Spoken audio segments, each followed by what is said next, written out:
24 hours removed from losing a national championship game by 1 run, I can tell you there's still a lot of heartache. The celebration tonight was great, and it was great that so many fans showed up and to support our team. But this one's going to hurt for a while, and it should, because when you work so hard and you have opportunity in front of you, and it doesn't happen, you can't just accept it. And when you believe in yourself and you believe that you deserve success and it doesn't happen, it's frustrating.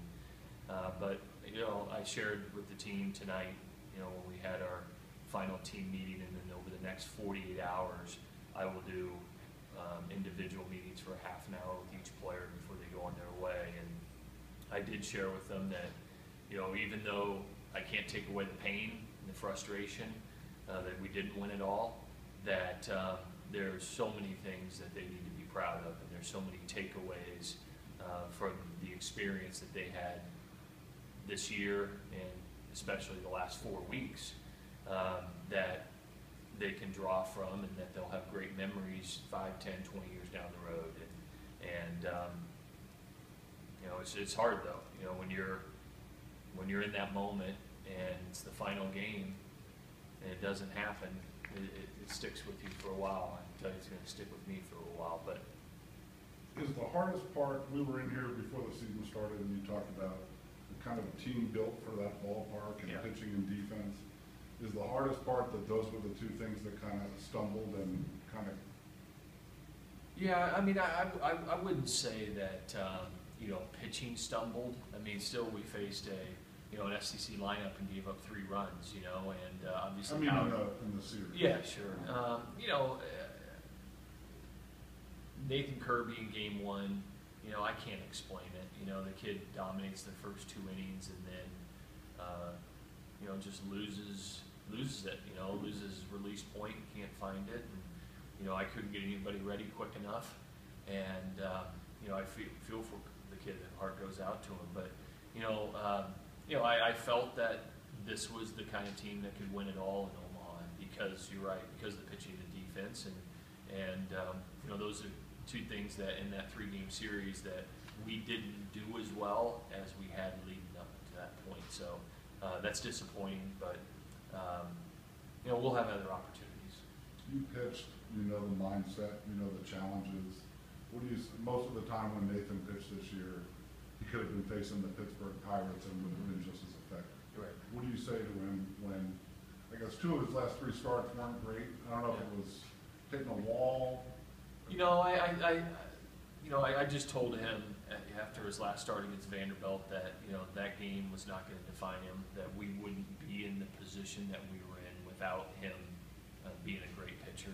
So that I was thankful for that, and he's got a lot to be proud of. Maybe Hank, he hit a wall. He's going to shut down this summer and just lift weights. This kid, up until the early part of the season, hasn't been able to lift weights with his upper body for basically 2 years because of his shoulder issue, his non-throwing shoulder, and we got that fixed this winter. And I think this summer is going to be, and fall is going to be a big time for him to add strength and add weight. It looked, when you're fatigued a little bit as a pitcher, the things that go are your legs, and that affects your release point. And he'd never had worked before in his life, that kind of workload, that kind of innings, and maybe it caught up to him. We'll see. And the weightlifting, kind of like what Brandon did last year, more for endurance than speed? Yeah, more strength, so that he can, maybe the fastball is even better next year, hard to imagine, but That's not fair. Yeah, and then maybe his strength lasts deeper into the season. I mean, you see the impact that it had on Waddell. He was a completely different pitcher the last 4 weeks than he was at the end of the season the year before, and that's because he was physically strong. And do you use Nathan and what he did last year versus this year as kind of a model for Connor, and say, dude, he was a middle guy last year, wasn't ready. Connor probably was better this year than Nathan was last year. There's no question. I think Nathan Kirby is a great example to somebody like Connor Jones. Connor had a fantastic season.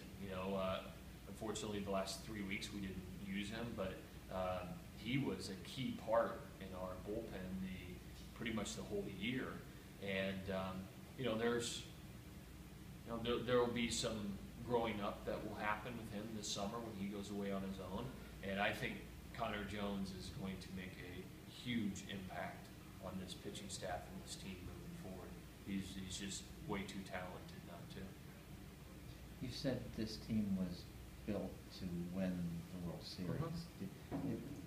Did you build it this way because the bats were slowed down and the seams on the ball? Or is this a team just the way you always want it? I think it's just the way that it came together. I can tell you that through the recruiting process, we didn't recruit a team and the players to say, okay, this is what we need to win in that ballpark. It's just, as the course of the season happened and you started to see the incredible defense that we played, especially up the middle, it was really special. And our ability to be able to pitch and the depth that we had on our pitching staff. As we moved along, I felt like, okay, this team's really got a chance to win there if you can get there. Because I think getting there and winning there might be two different things.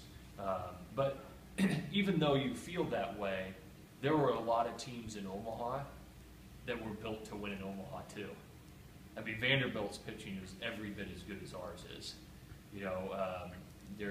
TCU's pitching was outstanding. Other Texas. So I think there were a lot of ball clubs that were there that had the ability to win it. I just feel fortunate that we were in the mix. We were in the championship series. We had a chance. You mentioned Connor coming back. What do you think about some of the other pieces that you have coming back next year? I'm excited about what we have coming back next year. Obviously McCarthy's been in the middle of the lineup for a couple of years now. Panero, when you have your shortstop returning, Kenny Towns will be back, John LaPriest will be back, Robbie Coleman. I think there's some really big key pieces. Certainly, next year's ball club is going to look a lot different from a position player standpoint. I mean, we're losing some pretty special athletes that can hit. But I'll tell you, we have those kind of athletes coming in this next recruiting class, and it's going to be a team that's going to rely on some serious contributions from some first years. But that's okay, because I think that we're going to have the pitching to carry it for a while until those young players can, get their feet on the ground and get some at-bats. Do you know anything definitively on Nate Irving yet? I don't. I don't. Obviously knew that he was drafted, and I'm sure we'll know a lot more in the next 48 hours on what he's going to do. It's just so hard for these guys that are drafted as juniors because, the Major League draft is all ran on leverage. And, when they offer a person an opportunity to pay for the last year of education and, put some money in their pocket, and then if they come back as a senior, there's a chance that they might get $2,000. So it puts them in a tough position. So I know each of those guys they'll make the decision that they feel is best for their future, and Virginia baseball will be fine too. How much money